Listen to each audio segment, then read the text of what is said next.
member ng dating daan na naniniwalang tama ang mga turo ni Eliseo Soriano, harapin niyo ko. Harapin niyo kasi gumagamit daw siya kunwari ng talata pero iba naman ang paliwanag.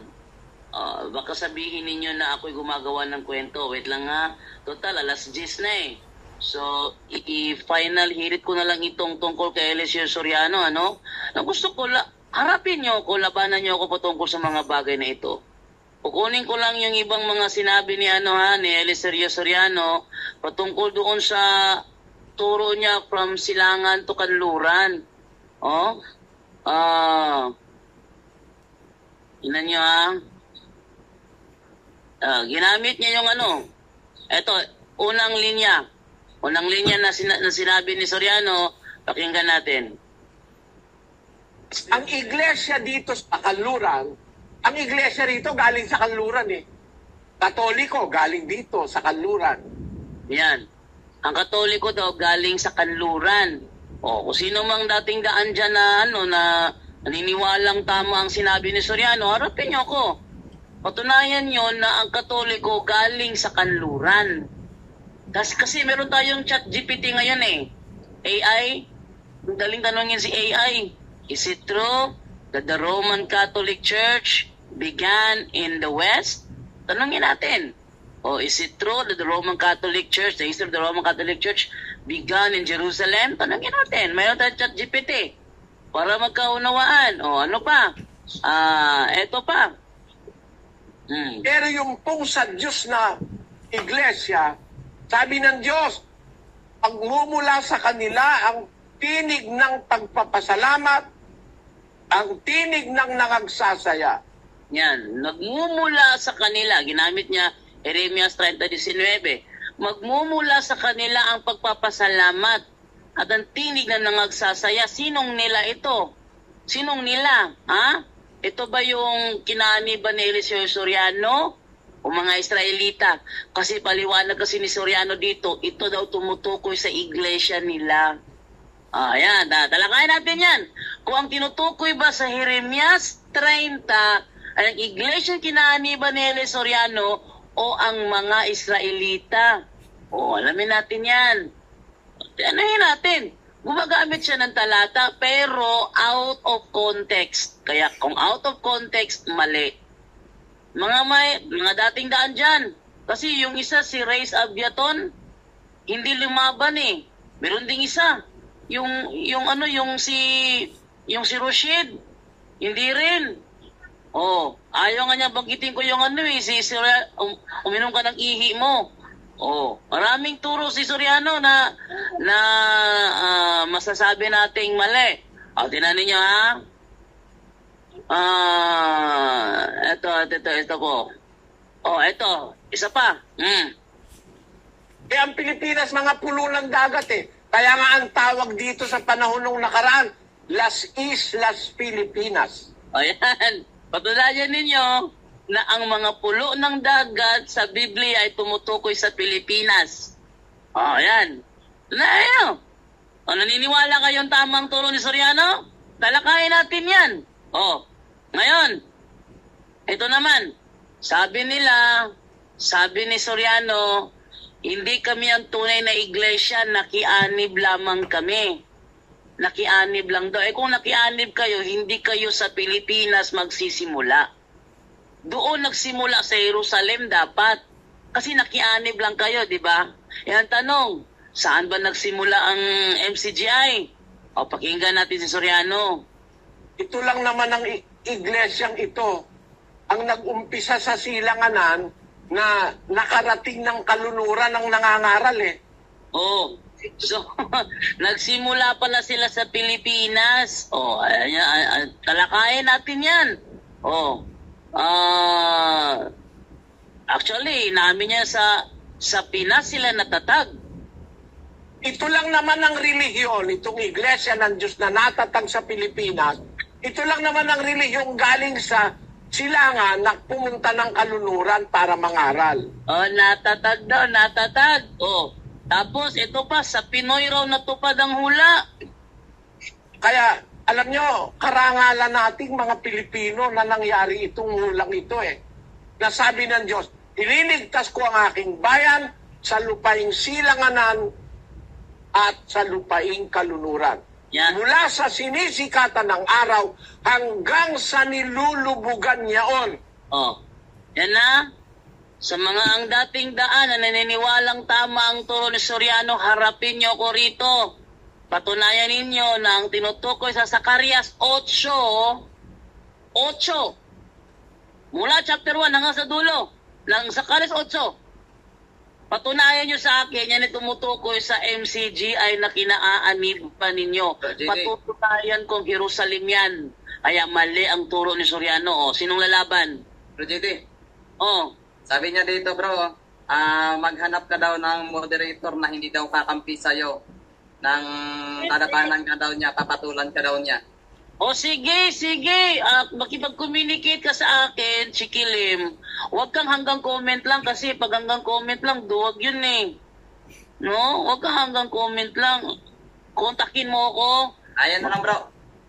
Naglagay ako ng Zoom link dyan, Chikilim. Pumasok ka tapos pag-usapan nyo kung sino moderator para tapos na yung usapan nyo. Huwag kang dyan.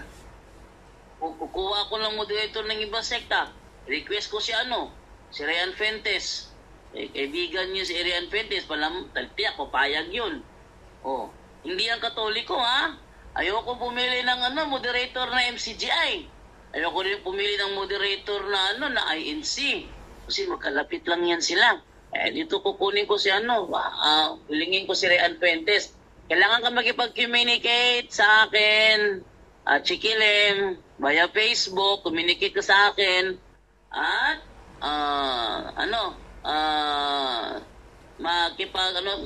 kukontak ako ng mga hindi Katoliko para meron din si Bulawanong Oras. Hilingin ko si Bulawanong Oras na magtagalog kahit saglit lang, magtagalog siya. Para lang sa atin, mag-moderator siya. Sige, Chikilim. Tutunayan ko na mga mali ang turo ni Eliseo Soriano.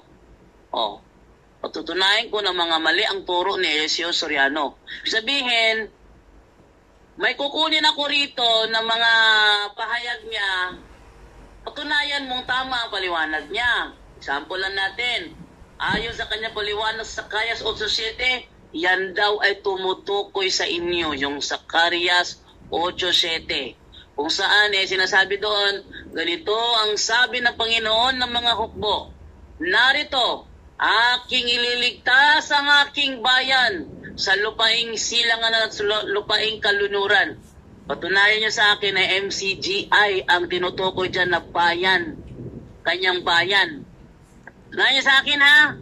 Patunayan mo na yan ay Jerusalem. Hindi yan MCGI. Bro. Singit daw muna si Sister Carol. Sige, Ate Carol, go ahead. I-unmute mo, Brother Aljan. Sa mga nakikinig. Salamat, Brother Jando. Okay. Yan ha. So, sana si Chikilim, mag-confirm si Chikilim talagang nyo. Sample lang na natin to. Last ito. Nag-umpisa akong mangaral sa silangan sa mga pulo ng dagat. Yan. Nag-umpisa akong mangaral. Bakit? Si Soriano ba tinutukoy rito? Patunayan nyo sa akin, si Eliseo Soriano tinutukoy doon sa Zacarias 8:7. Kasi inangkin na niya yan Inangkin na niya Balikan natin, Nag-umpisa akong mangaral sa silangan sa mga pulo ng dagat sa Pilipinas. Yan. Patunayan niya na mga pulo ng dagat sa Isaias 24:15, Pilipinas. At sa buong kontinente ng Amerika. Yung kalunuran, patunayan mo sa akin, ano yun? Yun ang kalunuran. North America, Canada, Central America, tapos South America. Yun. Pinahid na ni Soriano ang talata ng Biblia, ang propesiya ng Biblia, ang sinasabi sa kasulatan sa kanyang sarili. Sige. Chikilim, total, gusto mo kong hamunin, patunayan nyo sa akin, si Eliseo Soriano ang tinutukoy dyan. Yung Lucas 21:15 na napanood ko doon sa sa The X-Man. Binabanggit yun ni nila Cesar Adamos. Kilala mo si Cesar Adamos? Ha? Yung pumalit kay Marcos Mataro. Pagkatapos mabaril si Marcos Mataro, ang pumalit sa kanya si Cesar Adamos. Kilala mo yon? Oo. Sabi ni Cesar Adamos, sa kanyang makasama sa The X-Man, si Eli Soriano daw ang katuparan ng Lucas 21:15. O sige. Atunahan nyo yan. Kasi kapag siya daw, kailangan daw patunayan na mali ang kanyang turo. Eto, mga mali-maling turo ni Soriano. Hindi daw pwede pumasok yung verbo doon sa daanan ng ihi daw ni Mama Mary kasi mabaho daw doon. Grabe naman yon. Bakit? Ibig sabihin ba, naposes? Naposes ang ipinanganak na yung bata, saka ba daw pumasok yung verbo? Di possession na nangyari, hindi incarnation. Patunayan nyo sa akin, possession ang nangyari, hindi incarnation kasi pinaghanda mo ako ng katawan. So, pinanganak na yung katawan, saan ko ba na yun? Try ko lang hanapin kung mahanap ko pa yun ipinanganak na daw yung katawan, ipinanganak na yung katawan, saka daw pumasok si Kristo sa katawan, pinanganak na daw.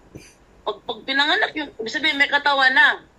Pinanganak yung katawan, saka pumasok. Hindi incarnation ang nangyari. Hindi incarnation. Ang nangyari, possession. Sumanib lang yung verbo sa katawan na ipinanganak. Sabihin nyo, kayong katawan na ipinanganak, yun? Empty shell. Chikilim, maraming turo si Eli Soriano na gusto kong patunayan mong tama. Yung sinasabi niya, Roma 12:9. Makisanib kayo sa mabuti. Patunayan niyo sa akin na ang tinutukoy doon, MCGI. Patunayan niyo sa akin. Sige. Hintayin ko yung pag-contact mo sa akin, Chikilim, ha? Nakokontakin mo ako para makita ko talagang kursunada ka at hindi lang puro yabang. Ano yan ba na rin, Jet? Naalala ko yung pag-aangkin na napakarami inangkin ni Bro Eli. Si Kibuloy, ito pala inangkin niya. Sa 20... naalala ko, hindi ko makalimutan. Saan mababasa, sabi nung nagtanong kay Kibuloy na ikaw, yung pangalan mo. Alam mo, binigyan niya talata. Mateo 21:7. Yan ang talata binibigay niya, sabi rito. Ito na final judgment na to naghukom na. Tapos sabi niya rito kasi nakalagay, basahin mo yan, sabi niya. Sabi rito, ito ang kakamtan ng magtatagumpay at ako'y magiging Diyos niya. Siya na may magiging anak ko. Sabi niya, ako yun. Yung context nun, yung paghuhukom. Wala pa namang paghuhukom. Ay, tanga, di ba? Katangahan, pero mo, aangkinin mo yun, final judgment na yun pag binasa mo. Wala na langit, wala na lupa. Tapos, inangkin niya, samantalang yun, paghuhukom pa sa darating pa lang. Sabi niya, ako yun. Ayun, ganun din ang mga, lahat ng mga Diyos ko patawarin. Chikilim, ito pa, konting pasingit. Nung pumasok siya dun sa katawan na yun, na ipanganak na ni Maria. Imagine, sasabihin mo ngayon, a form of the greatest blasphemy, na ang Diyos papasok sa tiyan ng babae, tapos dadaan sa sex organ ng babae. Napakamaling nun. Napakamaling deduction nun. Dadaan ang Diyos sa tiyan sa sex organ ng isang babae, dinadaanan ng ihi. What kind of a blasphemy is that? Dito na ko. Nung pumasok siya dun sa katawan na yun, naipanganak na ni Maria. Nung pumasok daw si Kristo sa katawan, naipanganak na. Naipanganak na. Saka pa siya pumasok. So, napakamaling deduction daw, hindi naman siya gumamit ng deductive argument. Hindi siya unod ng deductive argument. Tsaka, Paano naging deduction yun? incarnate ang nangyari, incarnate. The Word became flesh. The Word became flesh and dwelt among us. The Word became flesh and dwelt among us. Incarnation ang nangyari. Incarnation. The Word became flesh and dwelt among us. Sa Kanya, ipinanganak na yung katawan, saka pa pumasok si Kristo. Possession yun. Historianism. Historian. Possession yun. Kasi pag may katawan na, pumasok ka, sabihin possession. Kung demonyo, demonic possession, hindi demonyo si Kristo So, possession ang nangyari.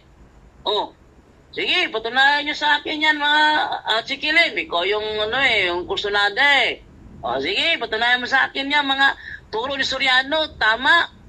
Gumagamit niya ng talata, pero out of context. Kahit patalata ang gamitin niya, kung out of context ang paliwanag, mali yung kanyang paliwanag. Mali ang kanyang paliwanag. Mali ang kanyang aral. Kasi yung nasa Biblia, hindi yun aral ni Soriano, ha? Yung kanyang paliwanag sa talata, iyon ang aral ni Soriano. Patutunayan ko na mga mali ang turo ni Ezio Soriano. Akala niya tama dahil siya wala yung alam si Chikilim.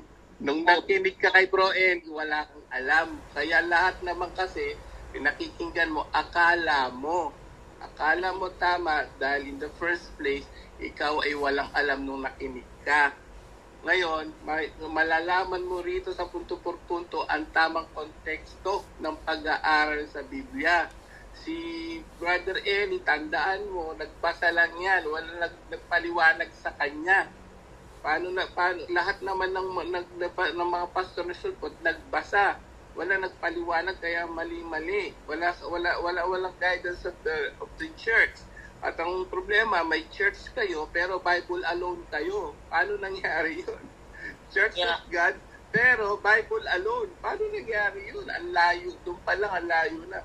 Bro, kung talagang hindi ka pa natatakot sa debate, sige, pumasok ka, patunayan mo na tama ang konteksto ni Bro Eni, no?